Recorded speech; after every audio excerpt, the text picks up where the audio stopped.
હું હજુ અમે આવ્યો છું તો હું તમને પૂછવા માંગુ છું કે તમારા ચૂંટણી આવી છે બરબરજી તો તમારા વોટ તને આવવાના મને એમ કહો.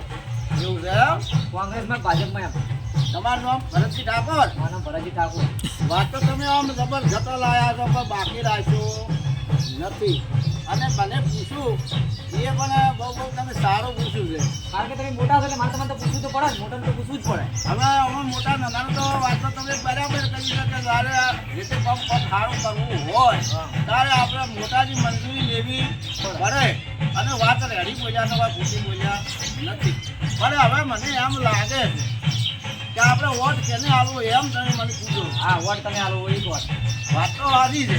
આપણે વોટ તો કેને અલવડા આપણી સમાજના જંગલની ઠાકોર ઉભા રહ્યા છે અને એમને ટિકિટ મળી છે.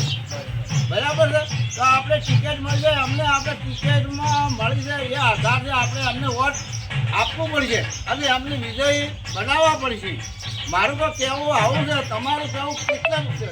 તો મારું કહેવું છે તમે જો કહેતા હોય કે ચંદ્રજી ઠાકોરને જીતાડવાના છે તો 18 આલમને બધાને તમારે જે હગાવાલા હોય બધાને ફોન કરો. તમારા ઓળખીતા હોય એને ફોન કરો. કોઈ પણ સમાજના બીજા હોય તમારા જે ભાઈબંધો હોય બધાને ફોન કરી કહો કે ભાઈ આપણે ચંદ્રજીને ટિકિટ મળી છે તો તમે બધે સમાજના ભેગા થઈ અને ચંદ્રજી ઠાકોરને વોટ આપજો. તમે કહેજો નામ એ કહેશે. બરોબર બરાબર. આ નાતાના મહેમાન છે.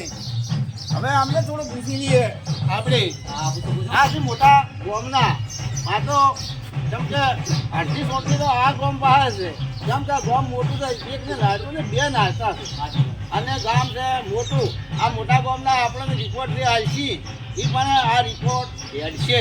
બરોબર છે? અને એમના આપણે મુદ્દાથી એમનો થોડો અભિપ્રાય લઈએ. બોલો. અમારા વોર્ડમાં નાયકાના મોટા ભાગનો કોંગ્રેસમાં આવવાના. એવું છે એમ? મોટા ભાગનો મોટા ભાગનું 90% કોંગ્રેસની મળશે.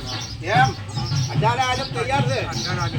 તમારું આખું ગોમ તૈયાર છે? અમારા પૂજે નાયકા એમ ગાડી ડ્રાઈવર છે? સંતની માટે ચારે હાથ નાયકા છે. બરાબર.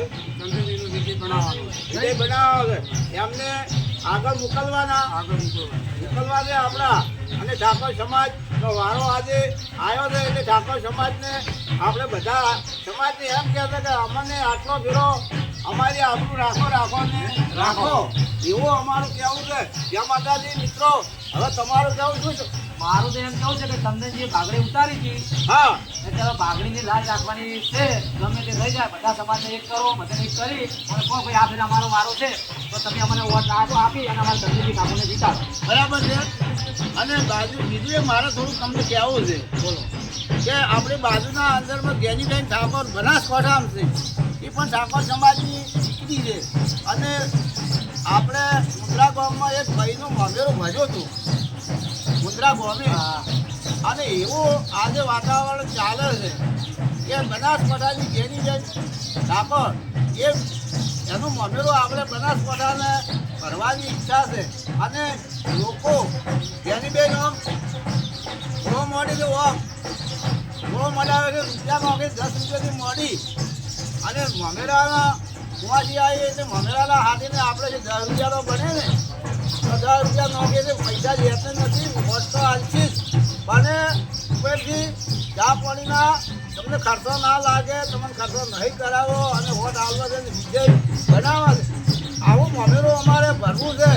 મુદ્રા કોમનું ભર્યું છે એનાથી આ વધારે મમેરું ઊંચું ભરવાનું છે. એવું બનાસકાંઠા જે છે એવું તમારે શું કહેવાનું છે? મારું એમ કહું કે તમે મમેરું એવું ભરો જ્ઞાનીબેન જીતે એટલે આમાં તો જ્ઞાનીબેનનું મમેરું ભરાઈ ગયું. તમે આ બધાએ ભર્યું. ભર્યું. 18 આલમને તમે કહેજો અને જ્ઞાનીબેનનું મમેરું ભરો. મમેરું ભરવાનો મતલબ એમ જ છે કે જ્ઞાનીબેન જીતે એટલે એને વોટ મળે. હા. બસ એ જ વાત કહેવા માંગુ છું. અને 18 આજમને કુંવાઈ જોઈ છે ભાઈ. ઠાકોર સમાજ એકલાને કુંવાઈ જોઈ છે. 18 આજમને કુંવાઈ જોઈ છે. બરાબર છે? એટલે 18 આજમ જેમ તમે તમારી કુંવાસીને હાચવો છો એમ આ કુંવાસી તમારી છે. બનાસકાંઠાવાળાને આપણે કહેવામાં આવે છે કે આ કુંવાસી તમારી છે. આ બેનને હાથવજો ને હાથવજો. 18 આજમ હાથવજો. એક ઠાકોર સમાજને પણ 18 આજમ હાથવજો. બરાબર? શું કહેવું તમારું? આ મોગર ભરાય જેવું છે. ભલા જેવું છે. અને બધા